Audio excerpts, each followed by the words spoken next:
Everyone, Gian here. Hi, pag-usapan natin yung topic na stop sabotaging yourself. Naranasan mo na ba sa buhay mo na meron kang isang bagay na sinasabi mo sa sarili mo na paulit-ulit na huwag ka magkamali, huwag ka magkamali, ayaw magkamali, huwag ka magkamali. Pero nangyari, mapapansin mo, lalo ka nagkakamali. Why? Because your mind focusing and your the things that you want do, that you want have.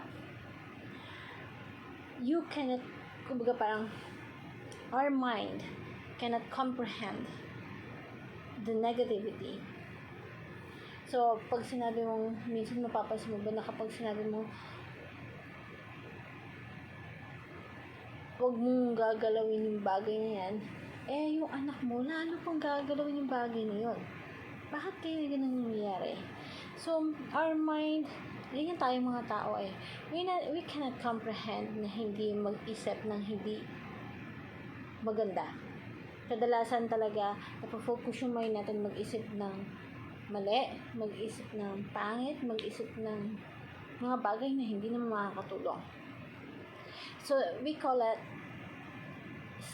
sabotaging yourself. Kasi ikaw mismo yung lalagay sa sitwasyon na pinakaayaw mo sa buhay mo. That's why you don't need to focus on the things that you want to have in your life. Instead, focus on the things that you want to do, want to have. So, di ba minsan nga kahit pa merong mga sinasabi ng kunyari, yung nanay naglalaro yung anak niya sa obstacle. Anak, huwag kang tumama sa mga obstacle. Pero kung mapapansin mo, lagi siya tumatama sa obstacle. Kasi our mind focus on what you will get. So kapag inisip mo ng paulit-ulit to, kagaya niyan, ako naranasan ko talaga na iniisip ko, huwag ka magkamali, huwag ka magkamali. The more na iniisip ko yun, lalo talaga ako nagkakamali na ang kadalasan ang worst dun, you are not aware of that, nagkamali ka pala. So, huwag mong i-focus yung sarili mo sa mga bagay na hindi nakakatulong sa'yo. Lagi mong tatandaan, what you focus on is what you will get.